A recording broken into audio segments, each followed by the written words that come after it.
Run it up, then run it back. Run it up, then run it back. Run it up, run it back. Run it up, then run it back. Happiest of Wednesdays. This is Run It Back. Look at us, little coordination. Got to coordinate. We did it. We really did it, you guys. We're getting back on track. You took off your sweater? Yes, it has a bad word on it. Lou Will, Chandler P, Michelle B. We're all here to talk some hoops. Nicknames today. I know. We're just going to go with it. I don't even know. I'm blending into the background. We had high hopes for what Jimmy Butler's numbers were going to look like last night, and we are stupid. In hindsight, of course. Warriors, Heat, no Steph, and it was 112-86 destroying of the Warriors by Miami. Jimmy finished with 11. He was 5 of 12. Bam Adebayo with 27 and 8. Tyler Hero had 20 points. And really, we also wanted to kind of tune in and see what the reception would be like for Jimmy Butler on his return. And there was a mix. There was some cheering. There was definitely some booing. Lou, any surprises there? No, I thought it went as planned, right? I thought he was going to get a little boos. I thought he was going to get more cheers. It was good to see that the fans, they showed up early. They were there on time.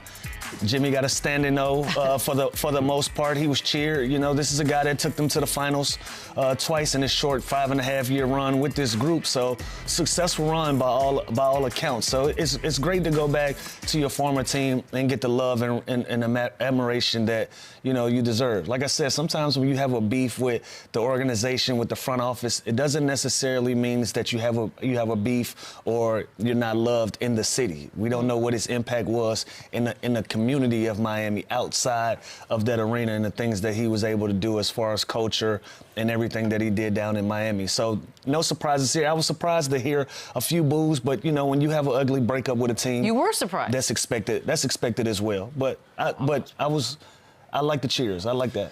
See, I'm surprised there wasn't more. I was going to say, boos. I feel like sports fans are crazy, right? They don't care about everything you did for them during that 5 years. They don't care about the wins and losses. They care about the breakup. As the representative of the fans at this table, we also feel like we had a part in that. So we're going to boo if we feel like you broke up. That's what I'm saying. And as ugly as this breakup was, I think it just left just a bad taste in their mouth and left it a bad taste for the franchise, for the city, and everything above. So I feel like I thought it was going to be actually more boos than it was, which I'm actually happy because. You thought it was going to be more boos as well? I thought so too.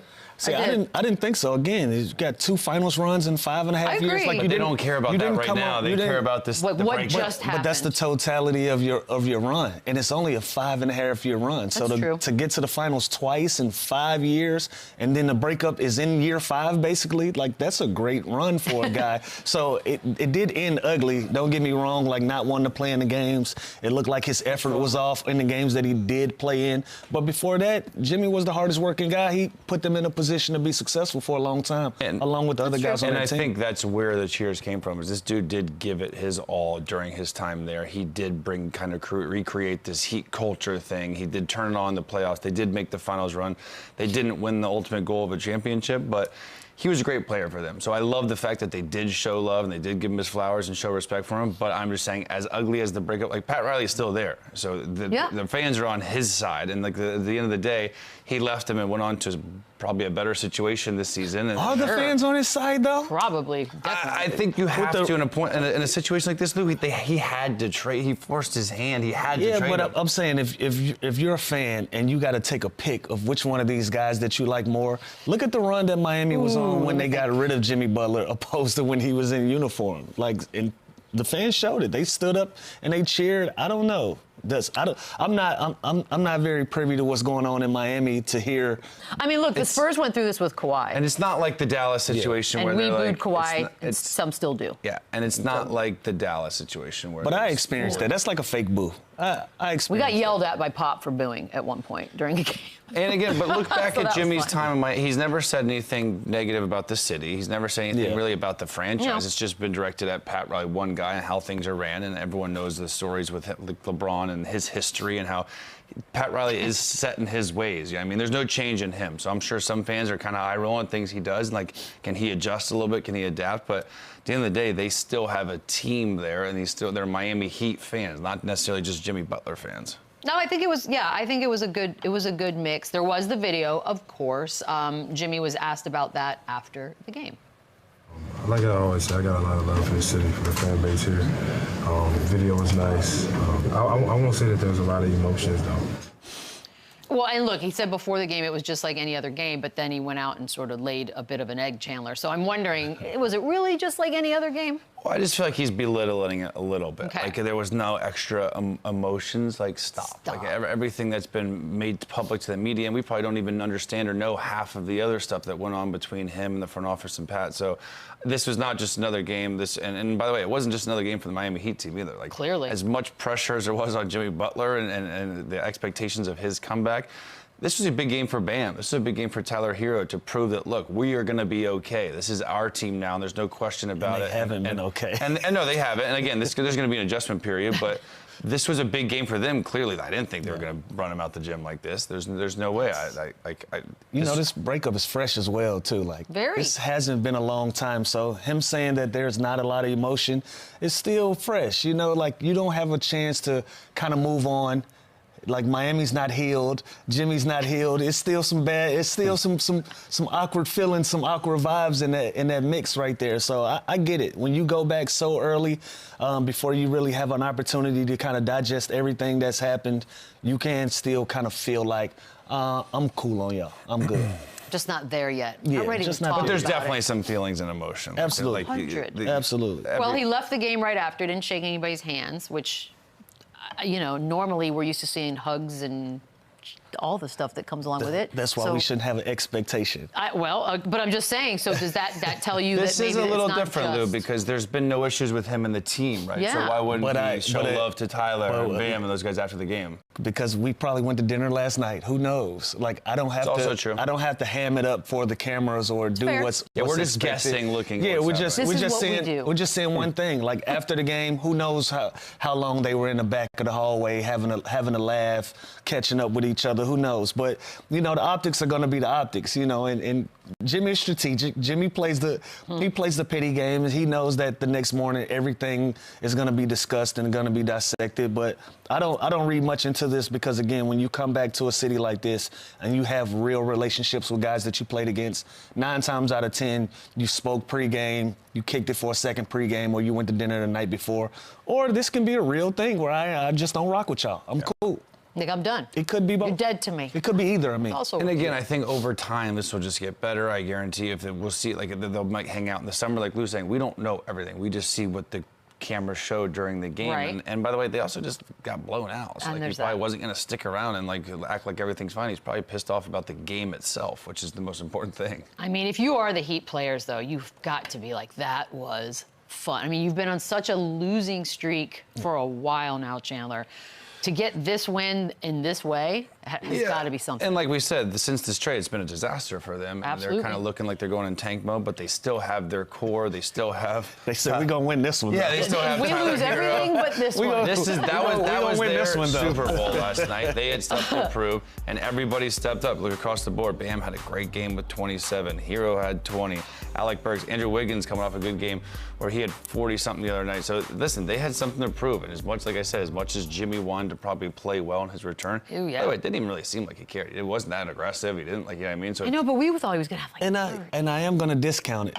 Steph Curry did not play. That is a big asterisk when it comes to this game. Steph didn't play in this game, and that takes away a lot of the identity of the Golden State Warriors when he's out of the lineup. So Jimmy had a game like Jimmy's been having for the Golden State Warriors. But he can't if Steph's not Yeah, there. still did all the dirty work, still played hard. Like, he's not going to be a big scoring punch. I didn't expect Jimmy to go out there and go get a 30 ball. I expected him to have the type of stat line that he did have. But when you have Steph Curry next to you, this outcome will look completely different. So discount that win a little bit because of Steph Curry not being in the lineup. But again, when you're on a losing streak like the Miami Heat were, if we're not going to win any game at all, we're going to win this one.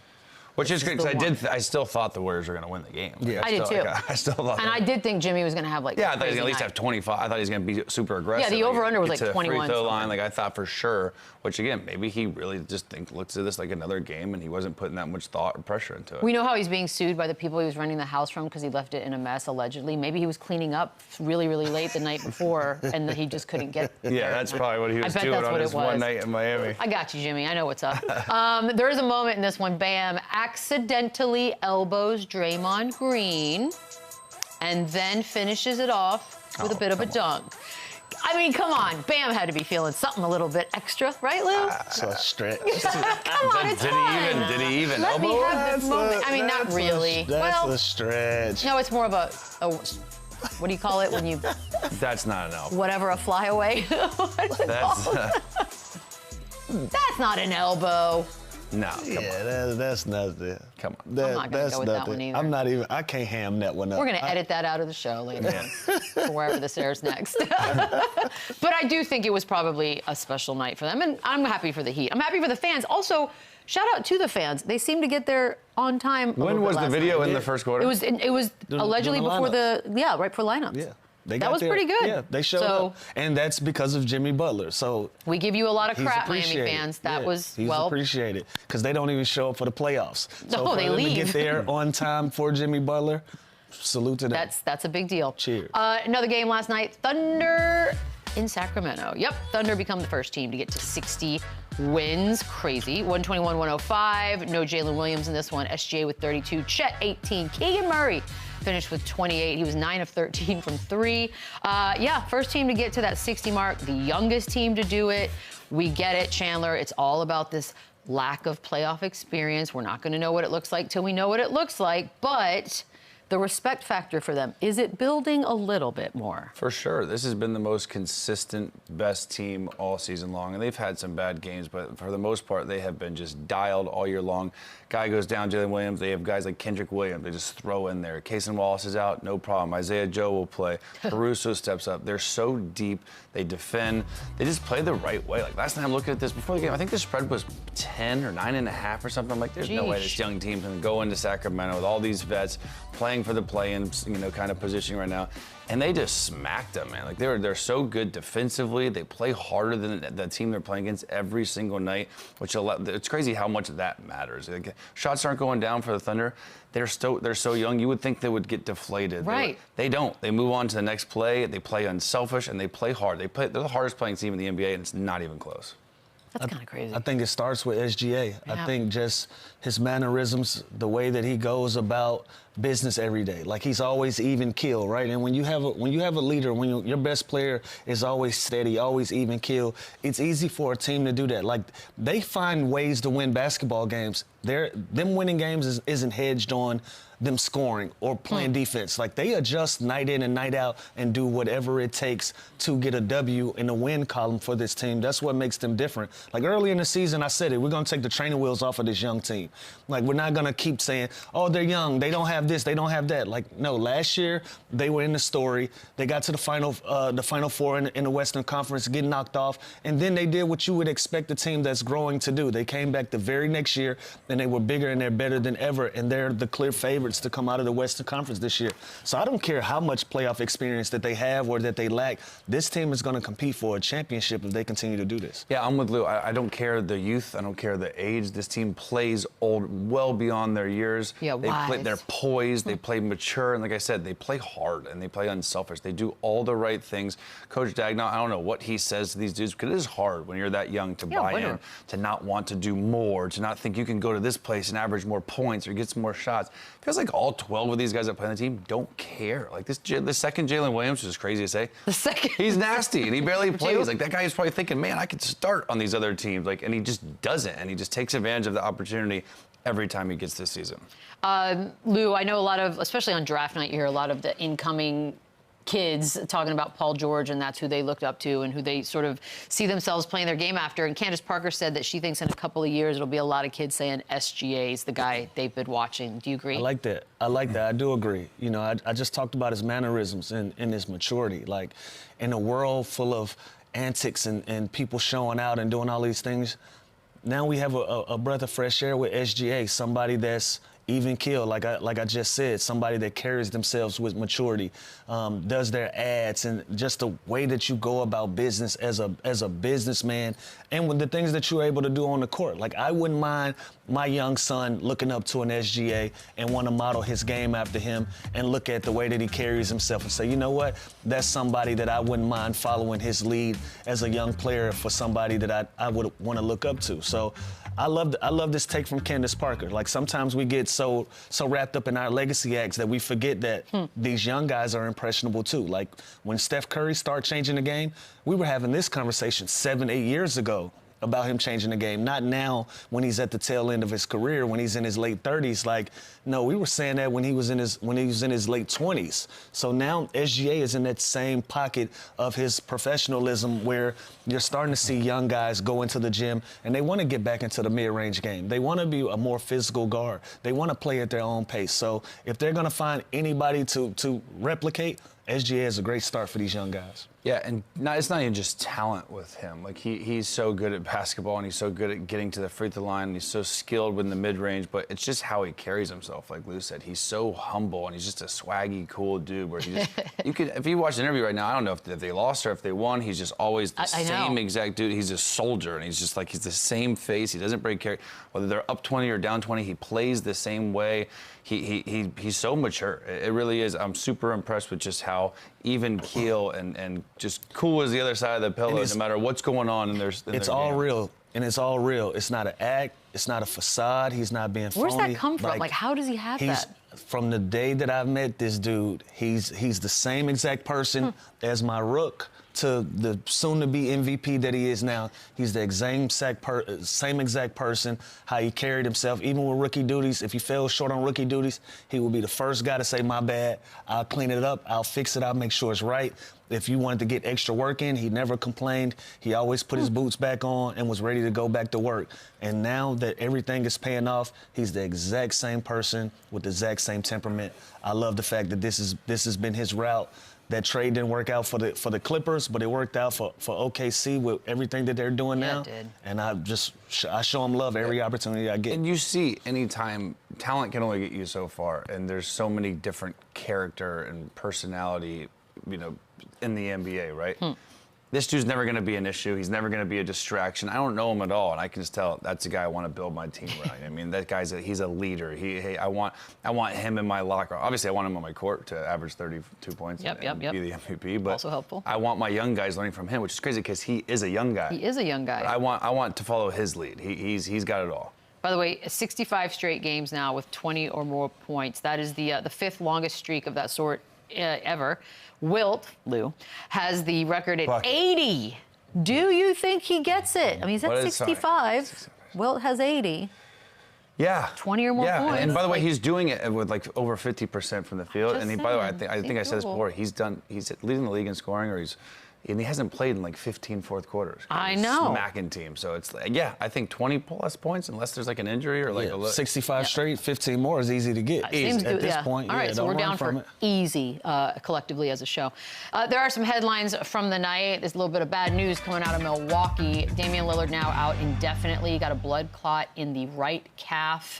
He's on the medication, the blood thinners, which has stabilized it, and he'll continue to get all the testing that you got to do. The Athletic reporting there's a great deal of optimism that he could return this season. God, it's just a month ago. I get it. You're like, blood clot again, because Wemby had the arm one and he was out for the rest of the deal. But what'd you think when you heard that? This is first thing first, speedy recovery. Sometimes in basketball we have real life situations that puts everything into perspective, and so, seeing this, it opens your eyes up. But I hope for a speedy recovery for Dame. I don't know where this root's from, but I'm devastated for him. But the good news is that he's going to have an opportunity to get back on the floor soon enough. So maybe this isn't blood clots are obviously life-threatening and serious things, but the fact that they think that he can possibly return this season, that tells you that they have it under control. And so that's some good news, but just hoping for his safety and for his health, and hopefully everything's okay. Yeah, personally, this isn't a sprained ankle. This isn't a torn ACL. This is something that's serious, can affect his life. So this is not something to play around with, and this is something that I hope we can get better. It sounds like it might.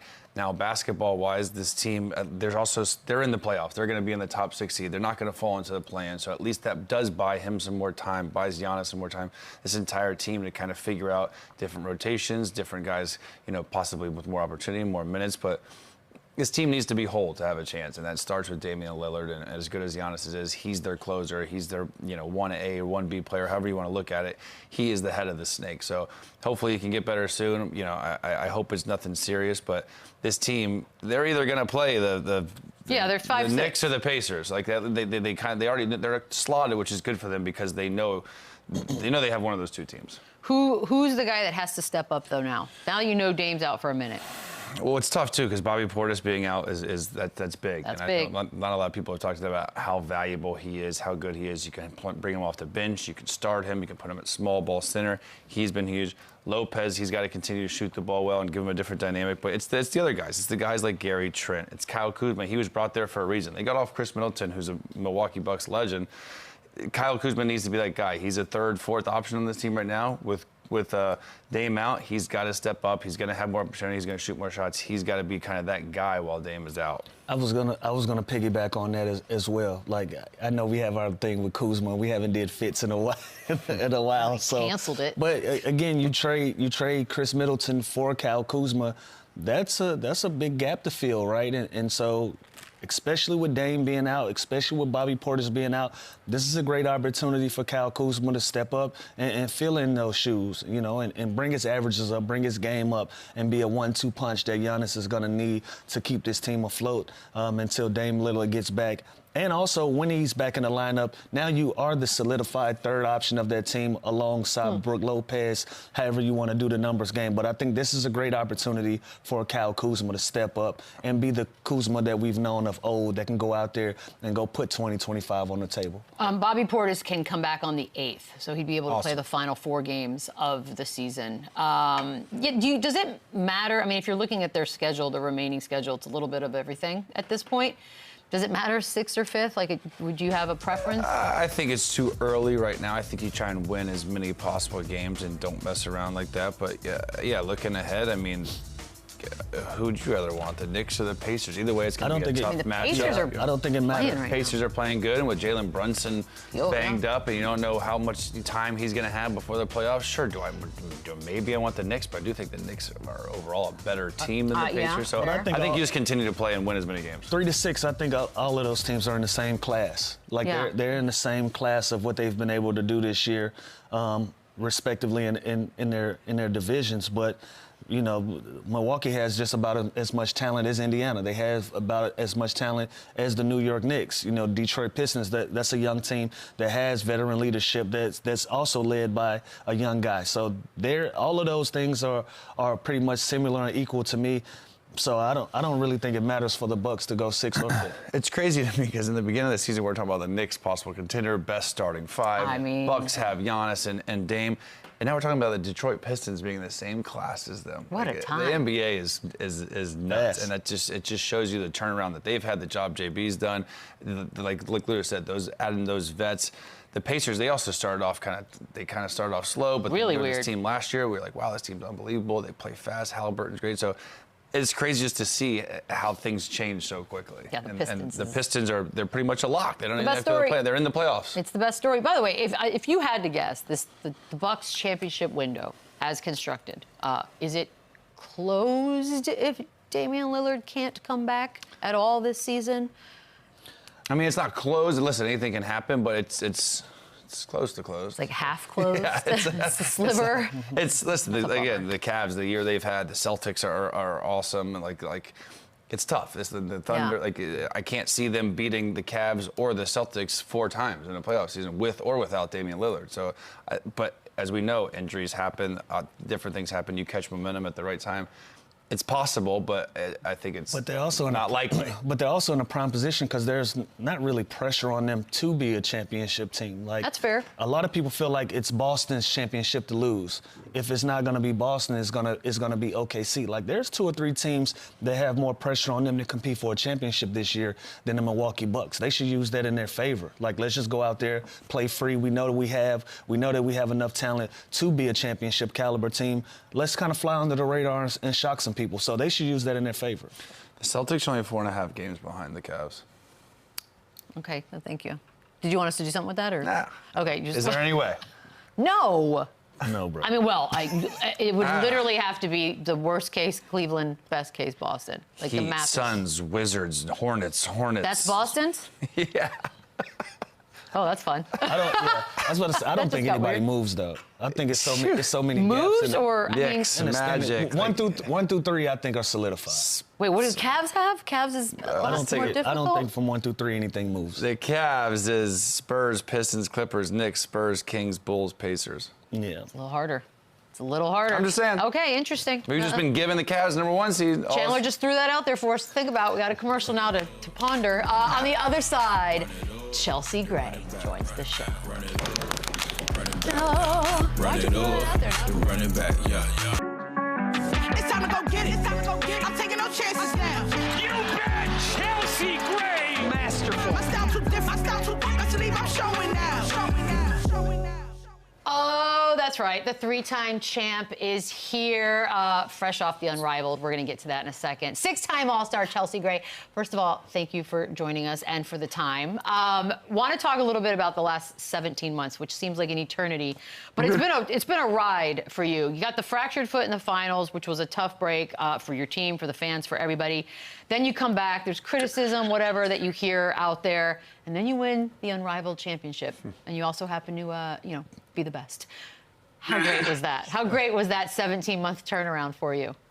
Man, it's crazy when you put it like that, and kind of like it's been a great ride, man. Hopefully it continues with the WNBA championship. So it's been great going to the Olympics.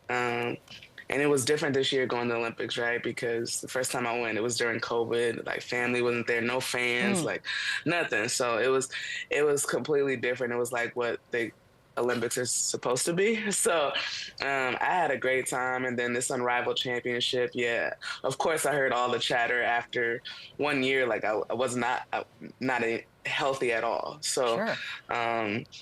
Now I'm healthy, and I go get a championship and get it done. As far as hearing the chatter, because I just think when people are so negative, it's such a good motivational factor for a lot of folks. Yeah. And you responded with "keep the same energy. I got the receipts." So, is there anybody out there that we need to just call out real quick, specifically? I got that for later. Oh, you got the list. You got your ARIA list, like you're ready. Yeah, your little notes section, like this is this is that. You know? The Game of Thrones dropped. It's a Game of Thrones. I got Game of Thrones. Yeah. Everybody's got an ARIA list. We may not tell everybody about it, but we got one. Okay, good. Everybody got something. I love it. Chelsea, one of the great things that I loved about Unravel was the one-on-one tournament, and you guys were competing. You eventually lost to Shakira Alston, and I was having a conversation with De'Erica Hamby about how it was structured, maybe putting the smalls on one side and the bigs on one side. What adjustments would you have made to this tournament to make it even greater than what it was? Yeah, I was talking about that. It was kind of like if you're 5-something, you're playing, even though I'm 5'11", I'm playing somebody 6'5", she get me in the post right over me. It's like, it's hard. I think that 2 things, it might be dribbles. And then the second thing, it might be like, okay, 6'1" and under, you play against each other. 6'1", 6'2", and taller, you play against each other. And so people going to have to tell the truth about their height, and yeah. we'll see.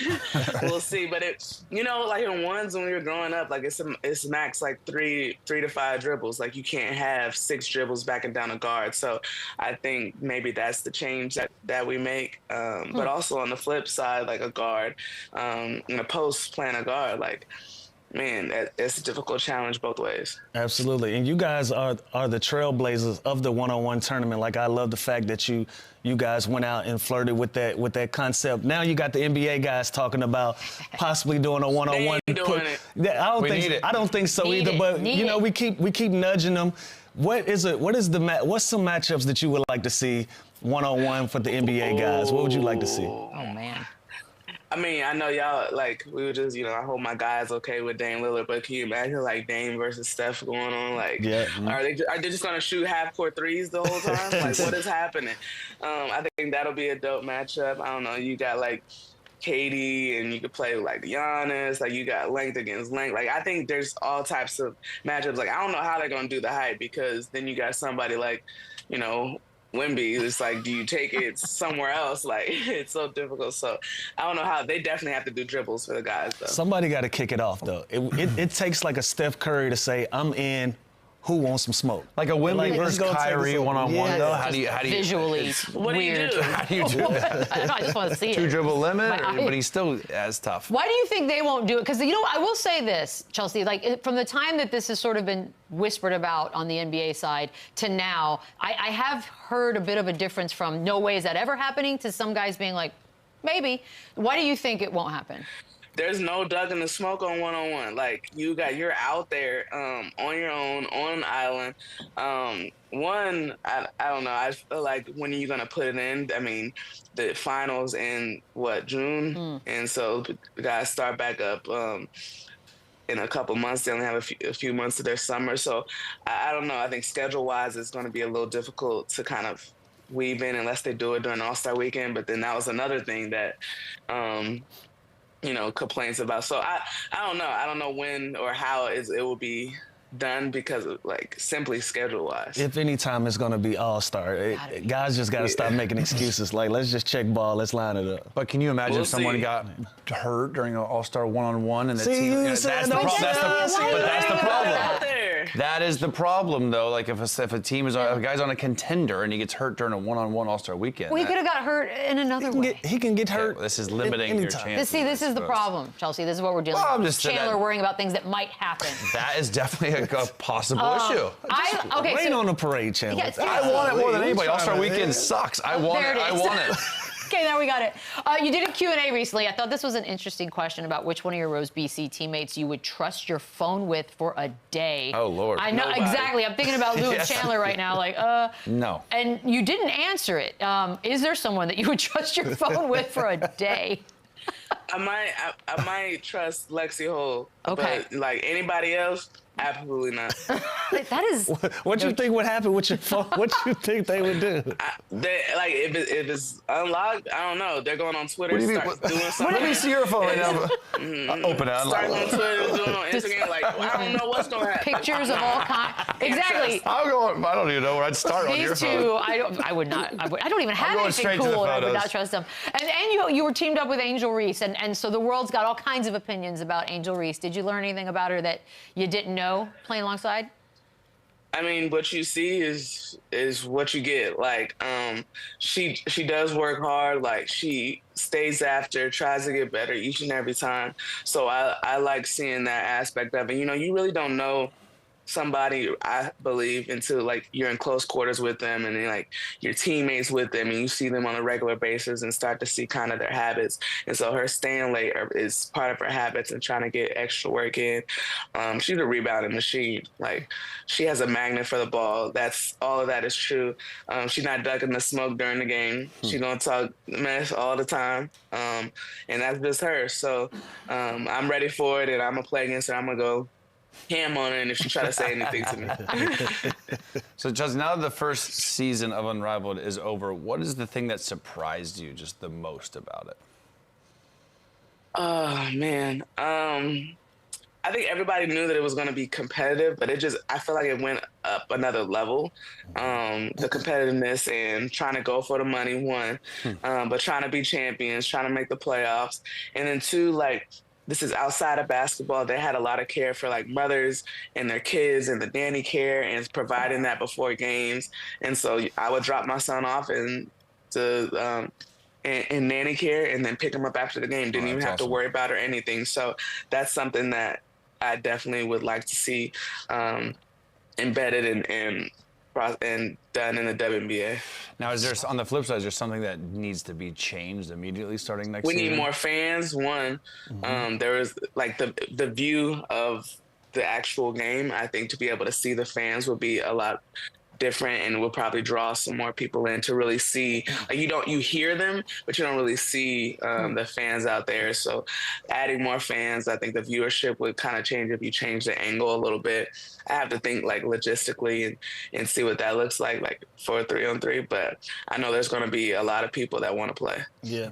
With that 3-on-3 format, was there any players or any particular player that stood out to you, that you saw something in their game that you might not have experienced playing against them in the W or playing with them? You know, playing against Alicia Gray is tough. My bad, Alicia Gray. Like defending, like she would pick me up full court, like all the time. Like she's a tough defender and she can score, man. I think her ability to knock down the 3-point shot improved, and so going under wasn't an option. Like you had to go over the ball screen during 3-on-3. So that's one person I would shout out to, and she was difficult to play against. WNBA offseason's not been boring, and there have been some big names, some all-stars trading places, going to new teams. Was there anything that had happened that surprised you more than others? No, I mean, I'm excited for like everybody moving, and there's parity throughout the league, and people forming these teams to compete for championships. Obviously, we made a big move and got Jewel LOYD, so I'm really excited about that and the opportunity to play with her during the summer and not just see her in a USA uniform. So that's going to be pretty dope. So I'm excited for that. Yeah, you mentioned Jewel LOYD, and while Kelsey Plum comes here to LA, do you feel like this move makes the team better, or is it just different? What's your take on that? I guess we'll see when we get on the court, right? Great answer. Great answer, Chelsea. Thank you. See what I did? Very See what I PC. did there? Yeah. You know, I think it makes us different. They're just completely different players. Like the way they play, they both can shoot the basketball. They both have won before. So, I mean, you're changing a champion for a champion at the same time. So it's like, how do you fit within a team? Same for her. Like when she's in LA, like how does she fit in that team? But I obviously got money on the Aces more than anything. So after you go back-to-back 22-23, you guys lost to Liberty in the WNBA semifinals in 4 games. Do you guys think you have enough this coming season to get back that trophy? Yeah, I do. One, I'm healthy. Everybody is coming into training camp, you know, not going with healthy. Health is a big thing. You know, you talk about teams that's trying to get to the championship. If you're not healthy, it's really difficult to kind of ride that wave. And so that's one thing for sure. We're coming back with a hunger too. That's a little bit different, and wanted to be on that stage again. Like once you get a taste of that, like you want it every single time, and anything less than that is season that you wanted. I want to ask you about your teammate A'ja Wilson. I know you're an Adidas athlete, but her signature shoe drops in May. How dope has it been to see lines forming around the corner, the support that she's been able to get, and the pop-ups in support of her shoe coming up? Man, like seeing all the things. I was in Miami, right? I for sure would have popped up to everything that she would have had. That she's had so far. I'm just really, really proud of her, and she's doing it her way. Like the pink shoe, and that's A'ja Wilson all the way. And so everybody coming out and trying to get that early. I hope everybody goes out and gets it.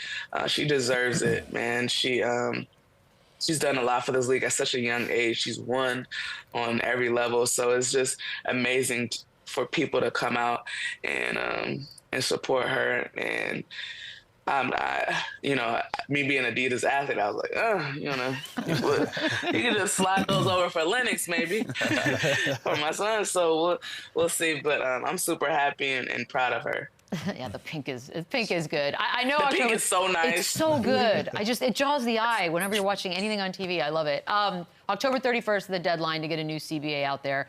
Napheesa Collier's been, talking, everyone's optimistic, but a lockout's not an impossible situation if it comes to that. What are some of the bigger key issues that you guys are either far apart on or that you can kind of figure out a way to get to together?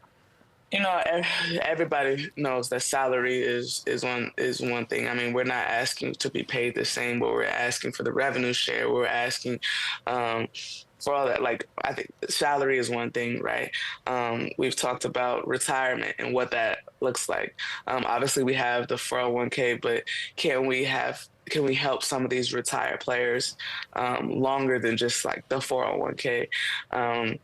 We're talking about things for mothers. I just talked about the nanny care that we had for Unrivaled. All of these things play into how we do our job, right? And so that's going to be a big thing that we come to the table with. And it's going to be a fight. I'm ready for it. So everybody is taking precaution. If there is a lockout, I feel like there might not be, because, I mean, we have so much,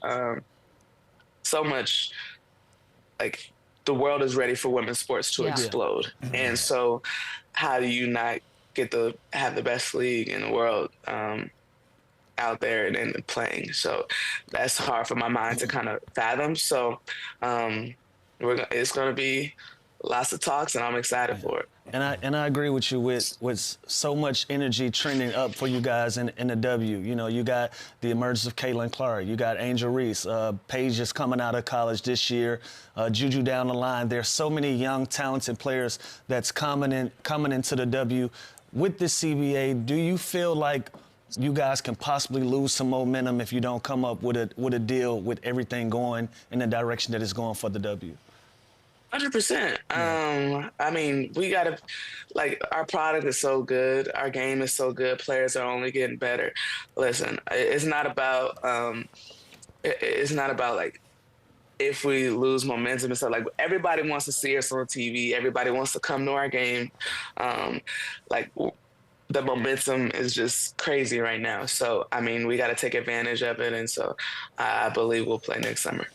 March Madness is happening right now. UConn is doing their Duke. thing. Dukie's doing their thing as well. What are your expectations for Paige Bueckers and her rookie season coming in?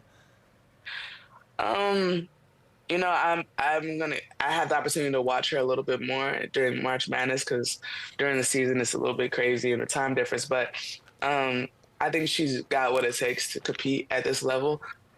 Every rookie is going to say it's going to take some time to adjust. The hardest thing to adjust to is defensively in any league, to me. So I'm excited for her growth. She's gotten better each and every year. She's healthy, which is always a big thing. And so I'm excited for her journey at the next level. You mentioned JUJU Watkins briefly there. Obviously, everybody knows about the injury. It was tough to watch. It was tough to hear. She's young. She's going to go through it and have the best at her disposal. You've been through your fair share of injuries. What are some encouraging words you could give to her? Take it one day at a time. It's not a race. Don't try to come back too soon. The game will be there for you to come back to. The worst thing I ever did was come back too soon, feel like I'm losing something. Or like, people know who you are. People respect you when you come back. But it's going to be even better if you come back healthy. So my biggest thing is just take it one day at a time. Your circle's going to get even tighter for people that want you to succeed and want you to do right. So I'm excited for her journey. I think she's going to come back even better, but she just has to take it one day at a time. Chelsea, before we let you go, you will be calling the Kings game Saturday against the Magic and Monday against the Pacers. How much are you looking forward to that? And the Kings have been struggling. Can they hold on to that play-in spot? I'm excited, to get back. I haven't talked about the Kings and been on NBC in a minute, because I've been in Miami and doing Unrivaled. So I'm excited to go back to doing that and just watching them and just talking and speaking on that.